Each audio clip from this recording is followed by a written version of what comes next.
La ministre de l'Éducation a donc reçu aujourd'hui les conclusions de l'enquête dans l'affaire de ce directeur d'école accusé de viol à Villefontaine dans l'Isère. Elle fera ses recommandations lundi. L'occasion pour nous de revenir ce soir sur une question.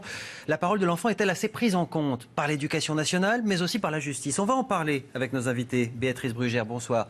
Vice-procureure du tribunal de grande instance de Paris. Roland Coutenceau, bonsoir. Vous êtes psychiatre, spécialiste des traitements pédophiles. Vous avez la plus grande consultation spécialisée en France. Vous êtes expert auprès des tribunaux et auteur notamment de cet ouvrage, Les blessures de l'intimité, qui vient d'être réédité en poche chez Odile Jacob. Maître Marie Grimaud, bonsoir.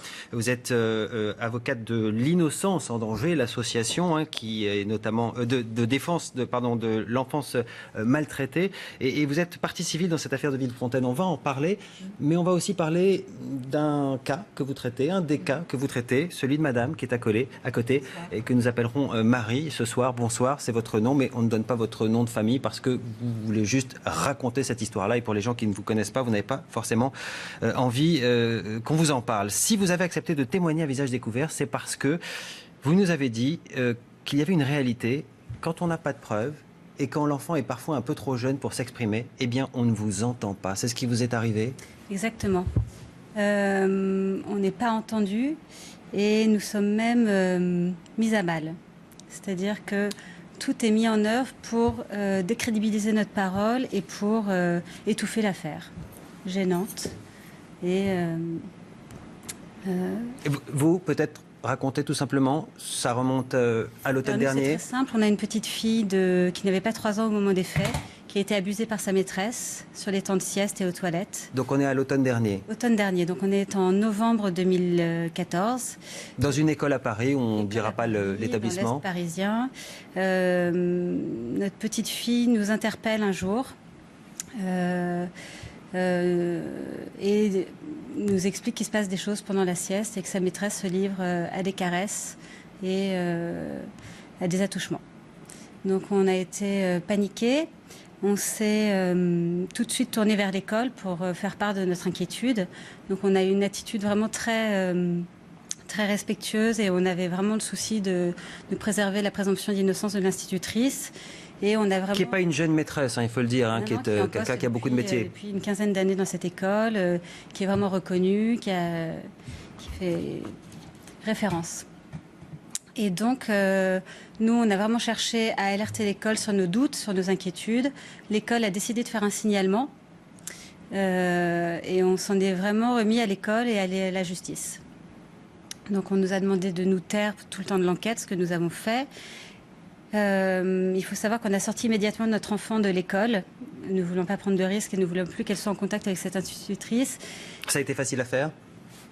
En fait, c'est à nous de garder notre enfant. C'est-à-dire que le rectorat n'a pas de solution, n'accompagne pas les parents et ne nous donne pas de mode d'emploi du process qui se met en place au moment où on fait un signalement.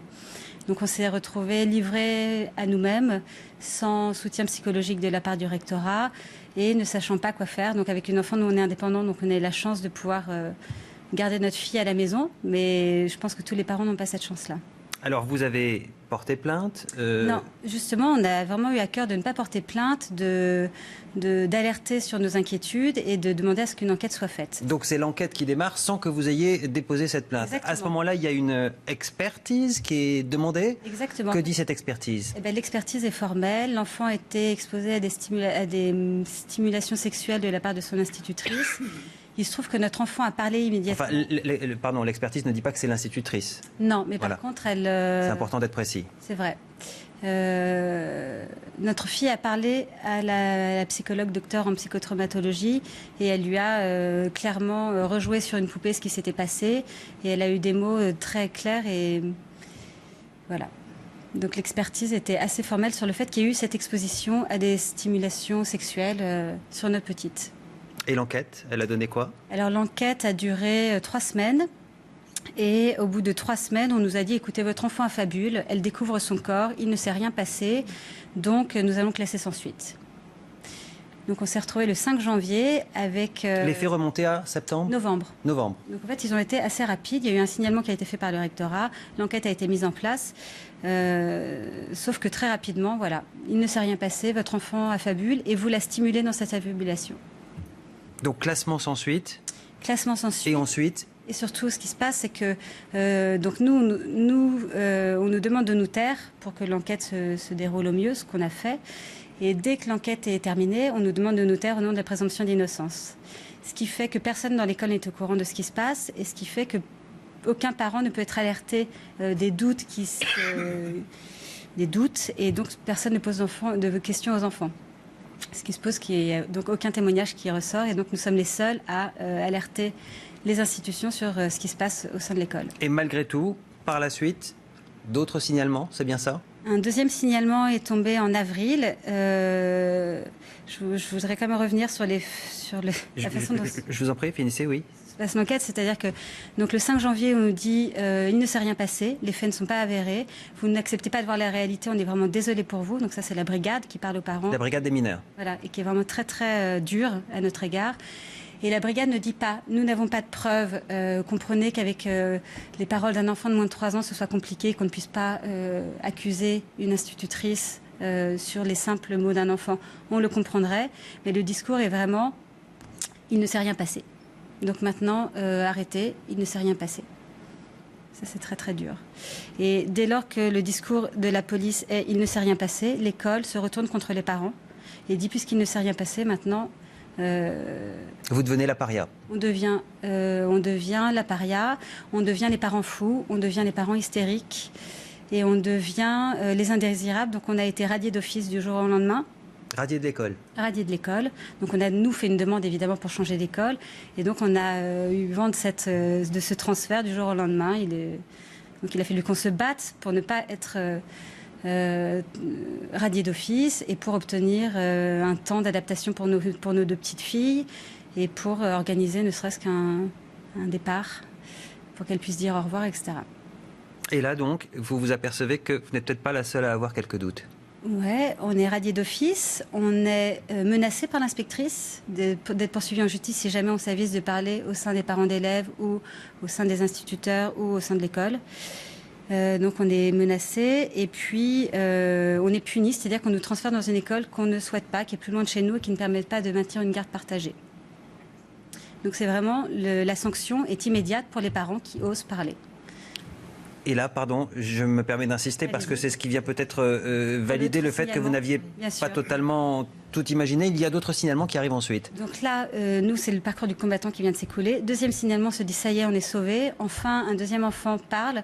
Il se trouve que c'est une petite fille qui n'est pas dans la même classe, mais qui est dans le même dortoir, qui a dit à sa mère que l'institutrice en charge de cette sieste, de cette école, s'était livrée à des attouchements, voire plus. Et c'est une famille que nous ne connaissons pas. Et là, même mécanisme de déni, c'est-à-dire il ne s'est rien passé. Donc l'école refuse d'accorder une dérogation aux parents pour que leur petite fillette n'assiste pas à la sieste, puisqu'il ne s'est rien passé, pourquoi donner une dérogation? Et la brigade des mineurs qui auditionne cette famille leur fait comprendre qu'ils sont sous l'emprise d'une psychose, alors que personne n'est au courant au sein de l'école, et qu'ils sont manipulés, qu'en fait leur petite fille a menti, donc il n'y a rien. Et puis on est vraiment dans un déni absolu et dans une très grande violence exprimée aux parents. Et puis un troisième signalement? On a entendu nous parler d'un troisième signalement hier, j'en sais pas plus. Vous n'en savez pas plus. Maître Grimaud, vous êtes donc l'avocate de madame. Ce dossier-là, il nous dit quoi selon vous? Vous avez l'habitude de ces dossiers, vous aidez les associations, vous aidez les particuliers. Il nous dit quoi selon vous ce dossier-là? Et qu'est-ce que vous comptez en faire maintenant? Est-ce que c'est terminé pour eux, pour ces 3 personnes qui ont signalé ces classements sans suite et on passe à autre chose? Ou est-ce qu'il y a encore des recours possibles? Alors, il y a encore des recours possibles, je vais les exposer après, mais ce dossier, malheureusement, il n'est pas isolé. Je n'ai pas de dossier dans mon cabinet qui ne se termine pas par un classement sans suite. La seule façon d'éviter un classement sans suite pour ses parents, c'est que la personne accusée par leur enfant soit arrêtée et qu'elle avoue. S'il n'y a pas d'aveu dans ces dossiers, ça s'arrête là. Parce que vaut la parole d'un enfant de 2 ans et demi, de 3 ans, de 4 ans? Je pense qu'on aura tout un débat sur ça.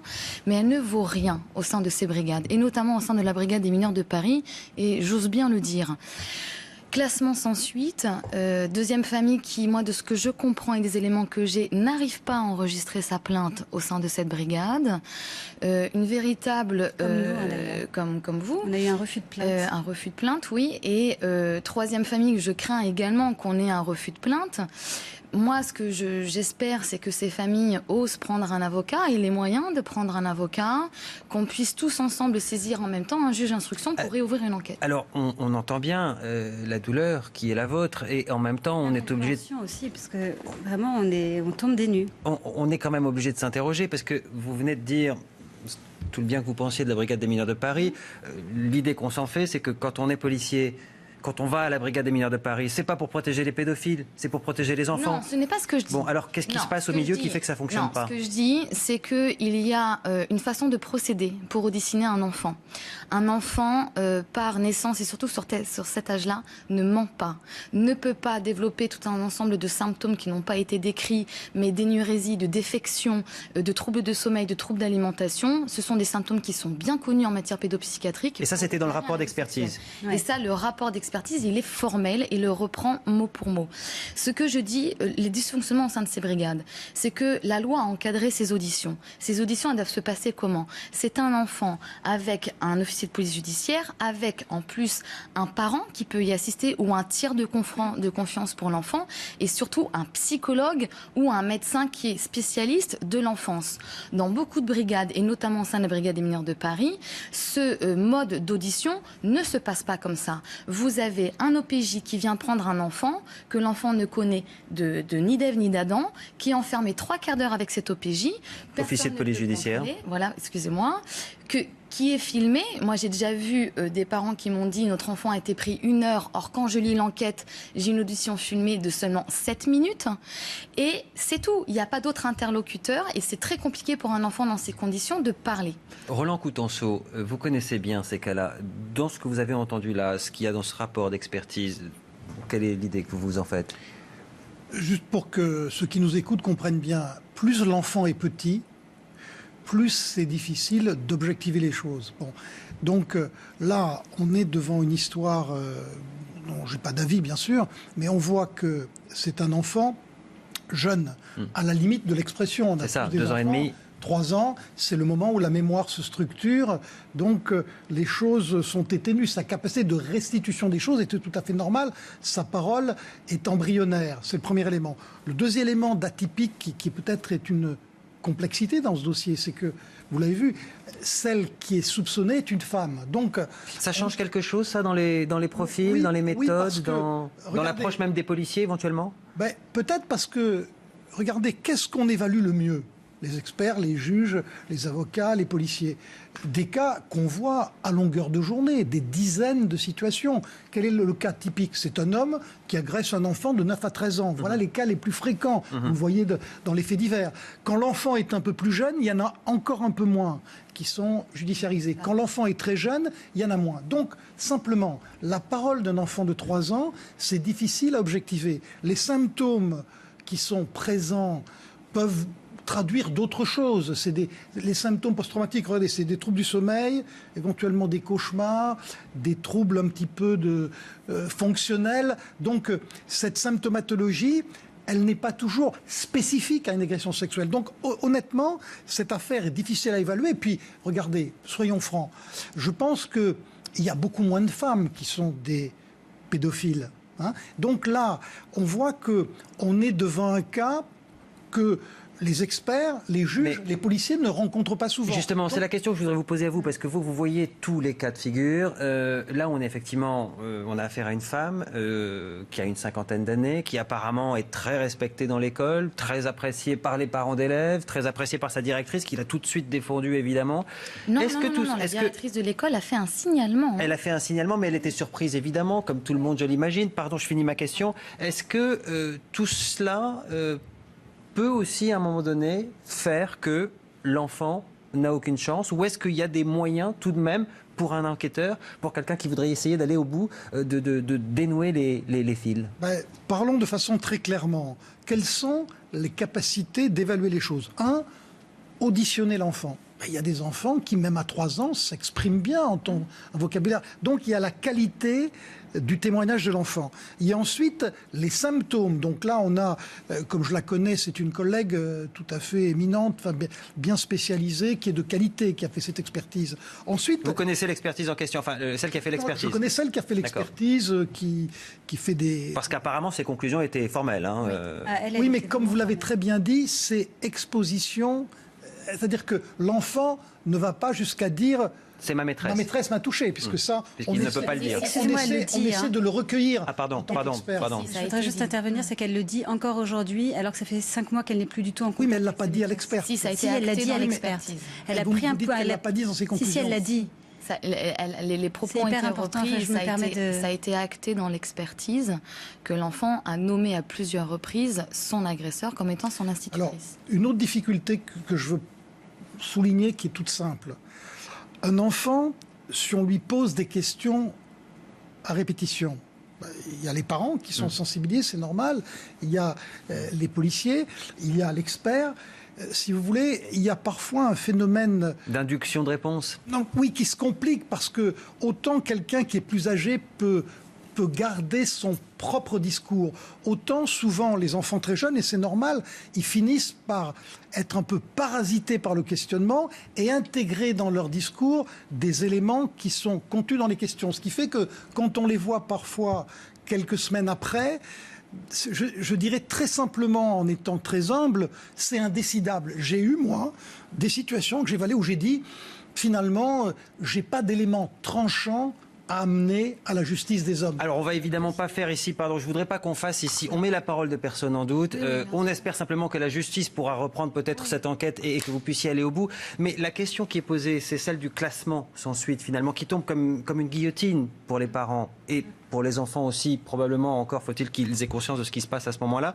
La question que j'ai envie de vous poser, vous qui recevez de nombreux pédophiles dans votre consultation, est-ce que parfois vous avez eu certains qui sont venus et qui vous ont parlé de choses pour lesquelles justement il y avait eu classement sans suite? C'est-à-dire que est-ce qu'on peut masquer au fond suffisamment bien pour que régulièrement, même s'il y a des signalements, il y a des classements sans suite? Oui, c'est arrivé, et pour une raison bien simple. Parce que, regardez, quand on dit un acte pédophile, celui qui nous écoute, il a une représentation d'une agression violente.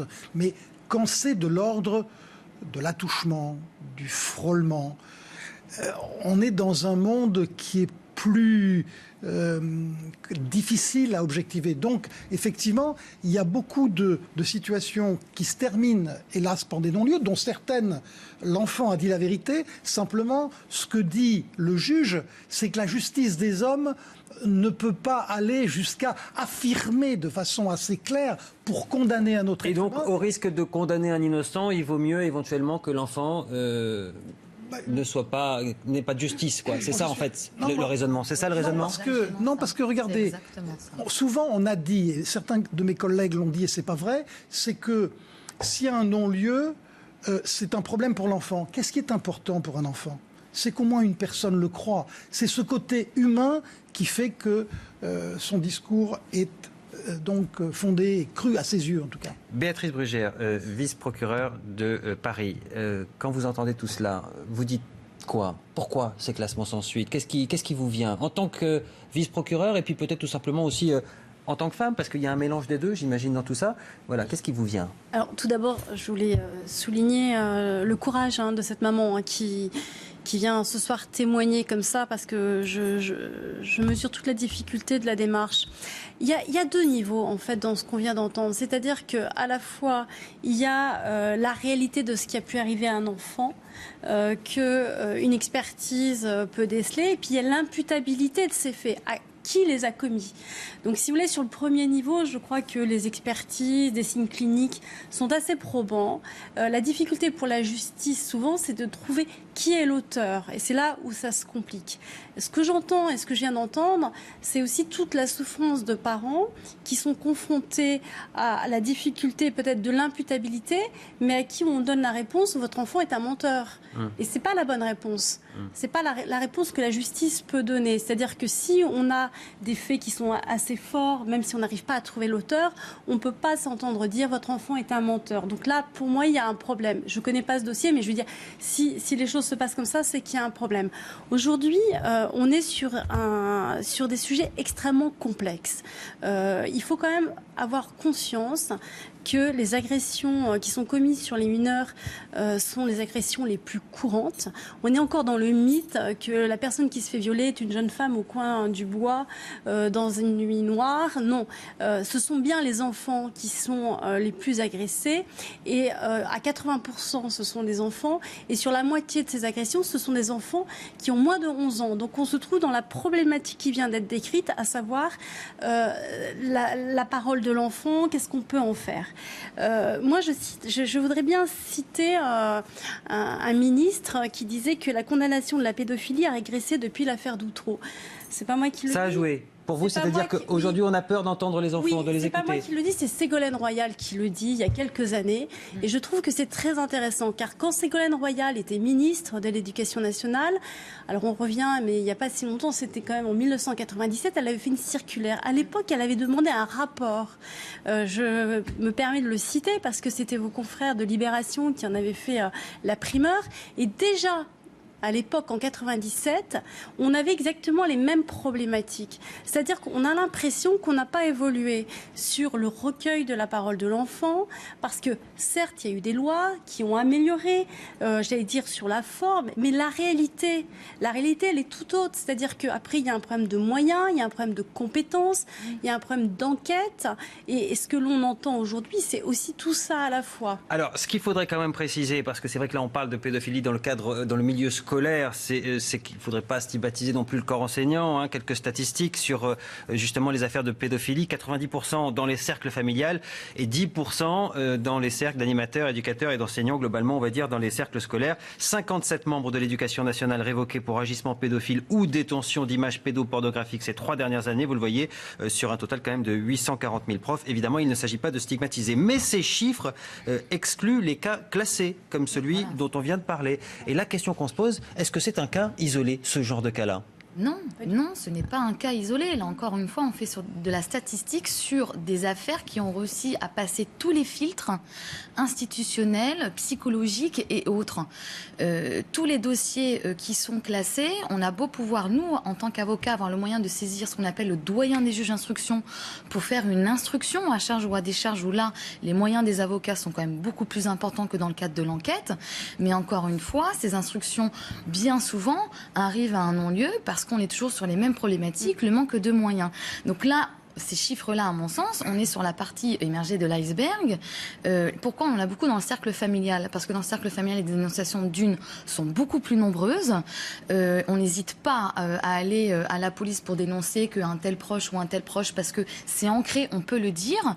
Le jour où on arrivera, en tant que parent, à dire « mon enfant me dit ça, j'ai le droit », d'aller porter plainte, j'ai le droit d'être entendu, là, je peux vous dire que vos statistiques, elles vont bondir. En préparant cette émission, juste avant, il y a quelque chose qui était assez inquiétant que vous nous avez dit. Avec la réforme des rythmes scolaires, il y a ce qu'on appelle maintenant les activités périscolaires. Là, on est dans un encadrement peut-être encore moins grand, parce que tout simplement tout ça s'est fait dans la précipitation, parce que peut-être qu'il y a moins d'exigences que par rapport au personnel de l'Éducation nationale. Et vous avez constaté une recrudescence des cas qui arrivaient à votre cabinet depuis concernant les activités périscolaires ? Et bien là, je suis rendue à quasiment 11 dossiers dans mon cabinet. Je ne vous parle pas depuis les faits médiatisés, depuis à peu près 15 ou 16 mois. La problématique, et qu'est-ce que je lis, moi, dans les auditions des animateurs qui sont arrêtés, elle est très claire, ça ne varie pas. C'est qu'en général, le recrutement se fait sur un dépôt de CV. La plupart n'ont même pas justifié de leur diplôme. Et quelques jours après, ils sont recrutés et mis en contact avec les enfants. Donc il y a une énorme problématique au niveau du recrutement. On ne vérifie pas les animateurs qui sont en train de travailler au sein de nos écoles. Ça, c'est un premier problème. Et dans ces 11 cas, là aussi, c'est classement sans suite à chaque fois. Là aussi, ils continuent à exercer. Comment ça se passe ? J'ai 10 classements. Le seul cas qui n'a pas été classé, qui est actuellement la mise en examen, c'est parce qu'il y a eu aveu. Donc quand il n'y a pas d'aveu, il y a classement. C'est ça que vous nous dites ? C'est la seule chose. C'est la seule chose. Et si vous voulez, ou alors, il faut que les enquêtes soient bien faites. C'est-à-dire qu'il ne faut pas se contenter d'auditionner l'agresseur potentiel, mais il faut même aller faire une perquisition à son domicile. Parce que cet animateur, il a fait un aveu quand? Il a fait un aveu après une perquisition à son domicile où il y a eu une découverte là de milliers de fichiers pédopornographiques. Donc c'est ce qui a permis aussi de conduire à cet aveu. Mais dans tous mes autres dossiers, on est sur des auditions libres où on appelle l'agresseur. Vous allez être convoqué dans 15 jours pour être entendu au sein de nos locaux. Comme pour madame à côté, Voilà, c'est ce qui s'est passé pour vous. La plupart du temps, on mentionne même au téléphone le motif de la convocation, ce qui vous laisse quand même le temps de réfléchir à vos réponses. Et de nettoyer l'ordinateur éventuellement. Voilà. L'audition se fait sur 1 ou 2 heures, ça s'arrête là. Il n'y a pas de garde à vue, il n'y a pas de perquisition au domicile, il n'y a pas d'écoute de l'ensemble de l'entourage, ça s'arrête là. Avec nous par téléphone, Sébastien Cyr, secrétaire général du SNUIPP, c'est le syndicat des instituteurs et professeurs d'école. Bonsoir. Votre réaction à tout ce que vous venez d'entendre sur ce plateau, est-ce qu'il y a des choses à changer et je pense là, évidemment, de votre point de vue, au niveau de l'institution éducation nationale, on a entendu le témoignage de Marie tout à l'heure qui nous disait elle s'est fait sortir de l'école avec sa fille, elle s'est fait sortir et c'est elle la paria aujourd'hui. Est-ce qu'il y a des choses à changer? Votre réaction à tout ça? Je ne m'exprimerai pas sur le cas particulier parce que je n'ai pas de compétences. Pour autant, il est clair que l'éducation nationale et la justice doivent travailler dans la main et doivent mieux travailler et en toute transparence. Et je pense que nous, ce qui doit primer, c'est avant tout la protection de l'enfant. C'est l'intégrité de l'enfant et cette ligne-là que nous défendons. Et de ce point de vue-là, quand les faits sont avérés d'une agression sexuelle envers des enfants dans le cadre scolaire, ou même d'ailleurs en fait dans le cadre périscolaire, il est clair qu'il doit y avoir un signalement qui doit être fait de manière automatique auprès du procureur de la République. Sébastien Cyr, pardon, tout s'arrête à la phrase « quand les faits sont avérés ». C'est ça, c'est-à-dire avérés pour qui? Ils sont avérés pour cette maman, ils sont avérés pour sa fille, ils sont avérés apparemment pour le rapport et la psychiatre qui l'a fait, et ils ne sont pas avérés pour les personnels de l'école ou pour la brigade des mineurs. Non, quand ils sont avérés, c'est quand la justice en fait a statué. Si vous voulez, les enseignants de l'éducation nationale n'ont pas de compétences en fait en la matière pour juger. Ceux qui jugent aujourd'hui en fait, c'est la justice, c'est le procureur de la République. Donc en l'occurrence, quand il y a eu un jugement qui a été rendu et qui avère en fait d'une agression sexuelle sur l'enfant, il n'y a pas à tergiverser, le doute ne peut pas être permis, il faut qu'il y ait une sanction, il faut que les enseignants qui sont mis en accusation soient révoqués. Point final. Vous restez avec nous, mais je fais réagir à ce que vous venez de dire. Vous disiez à l'instant, vous n'êtes pas d'accord? Non, c'est faux. Il y a le processus judiciaire qui aura son échéance, mais je trouve ça complètement hypocrite de la part de l'éducation nationale de dire nous on doit se caler sur la condamnation ou pas judiciaire. Il existe des enquêtes internes sur le plan administratif qui peuvent être faites au sein de l'éducation nationale pour connaître des dysfonctionnements dans une école.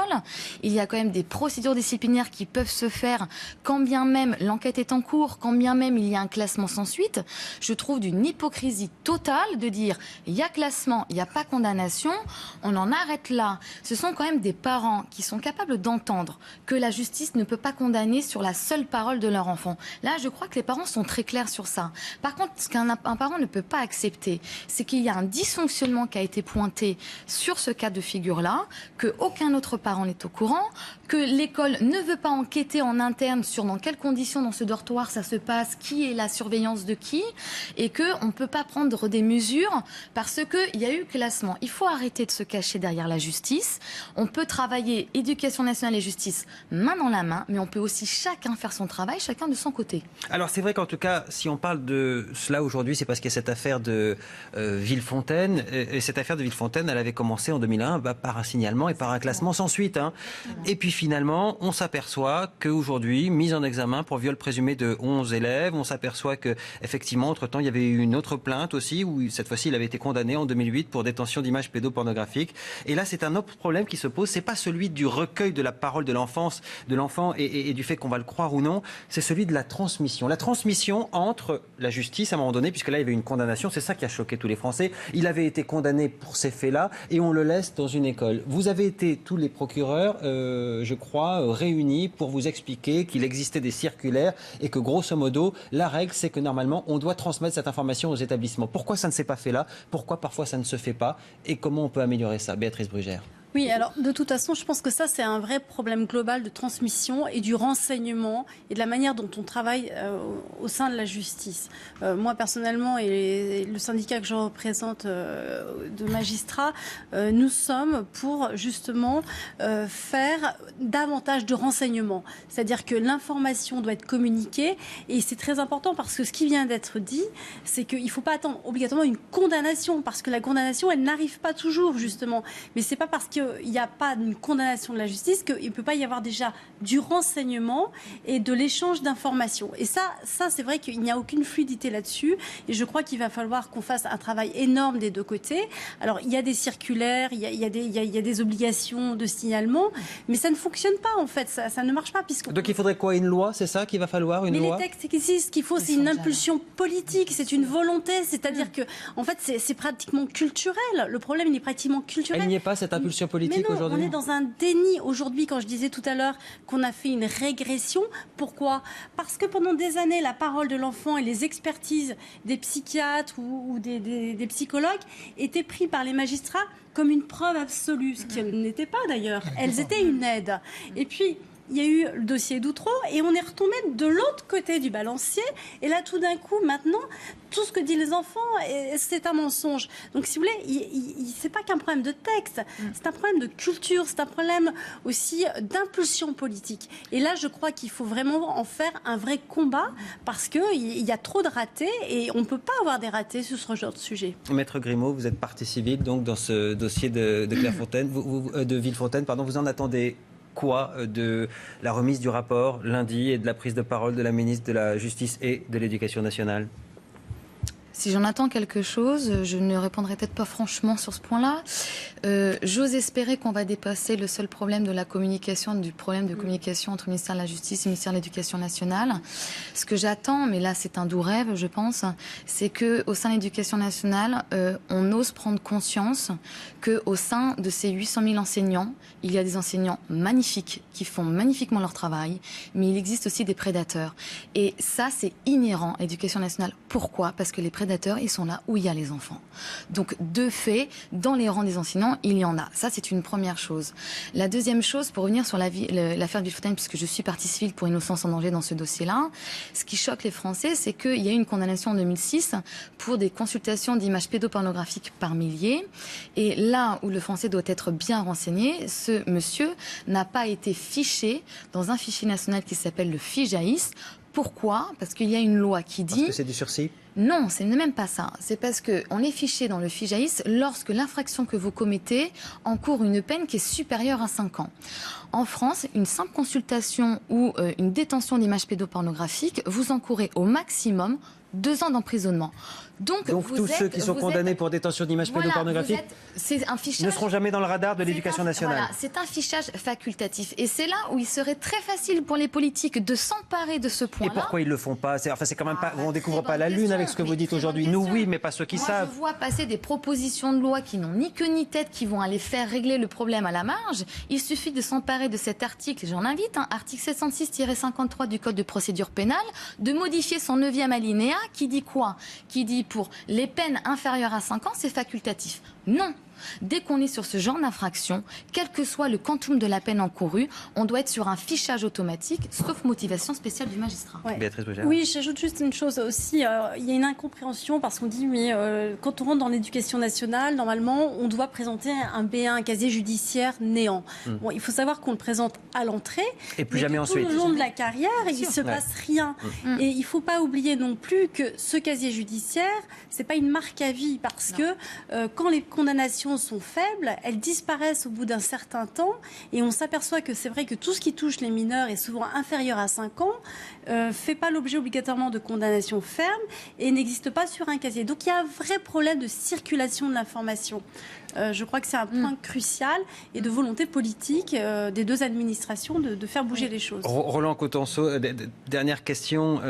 On voit bien le problème en fait, c'est-à-dire qu'il y a une présomption d'innocence à respecter parce qu'on s'imagine aussi le drame. Voilà, On se souvient tous de ce film voilà, qui montrait qu'à un moment donné, c'est quand même un petit peu compliqué parfois aussi d'être enseignant quand on est accusé, et surtout si on est innocent. Donc il y a une présomption d'innocence à respecter, il y a la parole de l'enfant à entendre, et entre les deux, il y a une durée de l'enquête qui fait qu'on ne peut pas prendre le risque de laisser les deux ensemble, et on voit bien que c'est là que naissent les problèmes. Qu'est-ce qu'on fait? Qu'est-ce qu'on peut faire dans ces cas-là? C'est quoi la préconisation? Je crois qu'on peut mieux évaluer la parole de l'enfant, ça on l'a vu, c'est un premier élément. Ensuite, on a les évaluations, effectivement, des mis en cause. Là aussi, les expertises peuvent s'améliorer. Ensuite, ça a été dit, moi j'attache beaucoup d'importance au réel. Faire une perquisition chez quelqu'un, c'est un peu surprendre son mode de vie, à quoi il s'intéresse. Donc c'est l'ensemble de ces trois facteurs qui permet parfois d'objectiver une situation. Mais moi je le dis, sauf si on fait changer la loi, il faut comprendre aussi que la présomption d'innocence doit être respectée. On est un état de droit, même si je le comprends que pour les victimes potentielles et les parties civiles, c'est difficile à accepter. Mais c'est ce défi qui est celui des sociétés démocratiques aujourd'hui face à ce sujet. Voilà, je précise que nous avions évidemment contacté le ministère de l'Éducation nationale pour savoir si vous voulez participer à ce débat sur ce plateau. La réponse a été non. Une dernière question pour vous, madame. Votre fille va mieux aujourd'hui? Elle va mieux, mais elle continue à nous interpeller de manière par flash. Voilà. Sur ce qui s'est passé, mais elle va mieux. Et pour vous, ça ira mieux quand la plainte sera vraiment instruite? Je sais plus tellement quoi dire. Pour nous, ça ira mieux quand on arrêtera de nous dire que notre fille affabule et qu'il ne s'est rien passé. Si déjà on nous disait il y a présomption d'innocence, respectez ça, on le respecte, mais qu'on nous dit... Déjà une façon de nous avoir présenté la chose. Déjà, de nous respecter en tant que victime. Merci d'avoir eu le courage de venir témoigner à Visage Découvert ce soir sur ce plateau. Merci à vous tous pour votre expertise et vos témoignages. Vous restez avec nous juste après la pause. Plus léger, le sport. Tout de suite.